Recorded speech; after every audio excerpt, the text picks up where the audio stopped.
Jesus Trilogy, Book 2, Then There Were Two, Chapter 14. The strains of organ music not only filled the small 200-seat church in Nazareth, but the surrounding several blocks as well. It was amazing to Mary, Jesus' mother, that so many people chose to attend her son's wedding. Joseph was no longer alive, but she believed, and rightly so, that many came to honor her late husband as well. People came from all over, and there certainly was not enough room for everyone in the small church. Mary was worried, as was the bride, but even more worried was Joanna, whom Mary had summoned from Jerusalem to coordinate her wedding. Mary, Jesus' mother, knew they wouldn't have enough money for such a thing. The bride-to-be had Mary write up invitations and told her to send one to Joanna. The bride never expected to hear back from her, but a week later she got a letter from her dear friend, not only telling her she would come, but she would come a week early to help coordinate the wedding. The letter came by a soldier courier and contained Jamar's seal of authenticity. Jesus' mother sat down and cried. She was so lonely since her beloved Joseph had passed away. She spent sleepless night after sleepless night. She just couldn't get over Joseph being gone and her unbearable loneliness. It affected Jesus nearly as much. But he did have Mary, and with the wedding upcoming, he was not as lonely. Make no mistake, he missed his father terribly. But he took solace in Mary. They were very close. They had a level of communication rare in couples, even those married for many years. A portion of the reason for this was they had known each other since each was 6 years old. But they now were best friends as well and very in love. There were problems ahead, in particular Mary's decision on school. Jesus had already decided, but he wouldn't tell her. He would let her make her own decision. If she chose against school, he vowed he would do everything in his power to change her mind. If she went to school, children would be another issue. They both desperately wanted them, but they would have to put that on hold. Jesus was afraid that to be safe, they would have to abstain from sex. He didn't think he could do such a thing, and he knew she couldn't. They had a difficult enough time doing so to this point. Hormones and their love for each other were difficult obstacles to overcome, but somehow they managed to only kiss for hours. Jesus had imagined how very wonderful making love to his new bride would be. Mary was not a virgin, but she too was very, very anxious to consummate their love. The main sanctuary was full at least a full hour before the start of the service, and at least as many people were still outside as inside. Joanna saved the day by keeping the outer doors open and organizing the outer crowd to form a long serpentine receiving line. She had Mary and her father, actually her foster father, start their march from the street and parade through the serpentine corridor formed by the outer crowd. Then, as they passed through the foyer, the volume of music was increased so the people could all hear.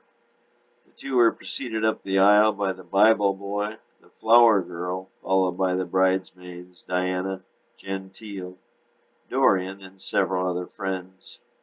As Mary began up the aisle, her and Jesus' eyes locked, and they remained so all the way up the aisle. Mary was so nervous, her hands were shaking visibly. Jesus' loving gaze was all that kept her from fainting. About halfway up the aisle, she tripped on her father's heel, but quickly recovered, not losing Jesus' gaze. His smile got even wider and her anxiety eased. She took her place next to Jesus, her arm in his. Her father took his place with her mother, and the priest motioned for all to be seated. At that point, the little flower girl began to cry quite loudly. The flower girl was escorted back to the room off the sanctuary, and things went ahead. Johnny sang the wedding song accompanied by his rock band. They kept it toned down fairly well at Jesus' request. He feared his cousin's upbeat tones might offend the patriarchs in the audience, so Johnny reluctantly agreed to try. The drum beat was fairly intense, but the message in the song overshadowed the driving beat of the drums. The sermon was very brief at Joanna's request. It was a very, very sultry day. The priest obliged almost to the point of excess brevity. Jesus' brother Jed couldn't make it from Jerusalem, but his older brother Josh and his two sisters, Rachel and Jennifer, were there. Rach and Mary did not get along at all. Rach was 6 months pregnant with her second child with a wrestler. She had ballooned to about 200 pounds and was very jealous of Mary's super figure. Jesus and Rachel also were often at odds. He disapproved of her having to get married, and she of his goody two-shoes attitude. But they did have a bond which strengthened as a result of their father Joseph's death. As Mary and Jesus united hands, the harpist now played very softly. They faced one another, each hand in the other's, and stared into one another's eyes with a gaze only true love can produce. It was the all-knowing, all-seeing, all-loving look. It is the only look that gives one's heart completely to the other forever. Both of them knew that their love would be forever. Each knew there would be hard times, though they had no conception of the magnitude of the difficulties they would encounter. They just knew that that moment they would forever be linked by a bond even death could not break. They chose the vows that Mary and Joseph had used. When Mary, Jesus' mother, heard them recited, she began to weep softly. Through her tears, she looked across the aisle and noticed a man staring directly at her. She quickly looked down, but the unexpected attention had changed her train of thought. She looked ahead to her wonderful son and very soon-to-be daughter-in-law. A million things flashed through her mind. The blue eyes of the angel Gabriel, the three men who visited. She remembered one was Chinese or something. She also thought of Joseph on the seashore at Clam Pits. How she missed him and his love. They were married some 18 years. She couldn't remember a day they hadn't made love until Joseph became ill. They could never get enough of one another. She had cried and cried some more. Sometimes their lovemaking just consisted of kissing all night, but it was heavenly. She knew no one ever loved a man more than she did Joseph. She had vowed not to remarry, but she was already so lonesome she really didn't care if she kept the vow or not. How did single women tolerate living without a man? She had no idea, but she was finding out, and she did not like it. It was not easy. She looked across the aisle once again. The gentleman was still staring at her. She looked ahead again. I now pronounce you man and wife. You may kiss the bride. Jesus bent over and kissed Mary very softly but very sweetly. As he did so, he squeezed her hands tightly. As they pulled apart, their lips seemed to cling together. The gaze of love continued. They did not turn to the audience even when the organ began to play the recessional. Neither wanted the moment to ever end. They would lock it in, their memories, forever. The two kept staring. The priest repeated, I now pronounce you man and wife. Jesus and Mary, still oblivious to their surroundings, continued their hypnotic gaze.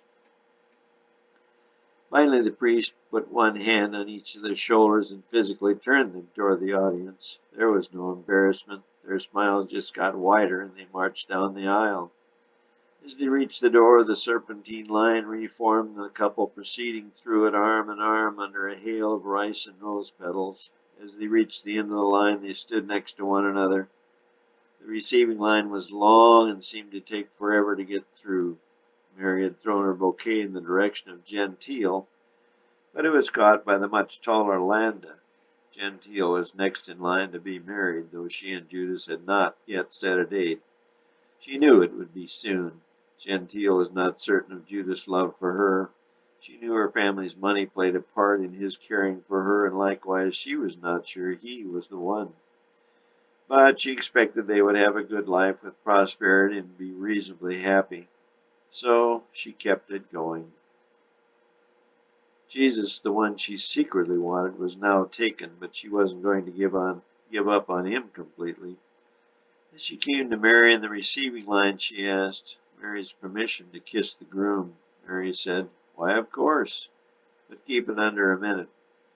Mary and Gentile both laughed, and Gentile kissed Jesus on the lips. This was the second time she had kissed him, and she liked it.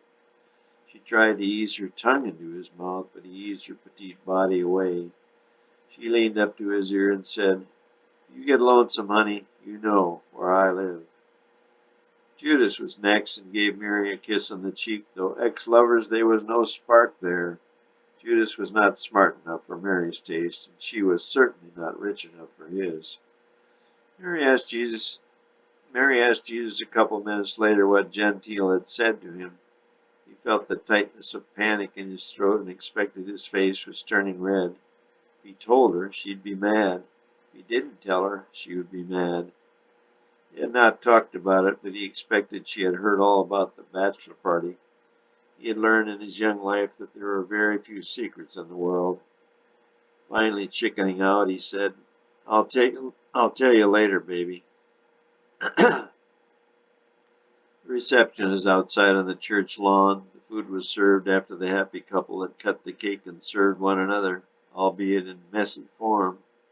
There were mints in the form of angels, a nut mix, kosher beef, and cheese sandwiches cut in little 1-inch squares, pastry-covered green olives, tiny capon wings, watermelon pickles, and avocado dipped with chips, a chocolate fountain complete with strawberries, and something new to them all, called a cream puff. It was a treat from Frank's chef, Jeremy. They were a hit, and the chef soon ran out. After the reception, Mary and Jesus quickly changed, and the carriage from the town center whisked the happy couple away to the seaside town where they would spend their first night of wedded bliss. They would then travel the following day on the ferry to the surf and sand resort on the east side of the Sea of Galilee, where Johnny and Diana had spent their fateful honeymoon.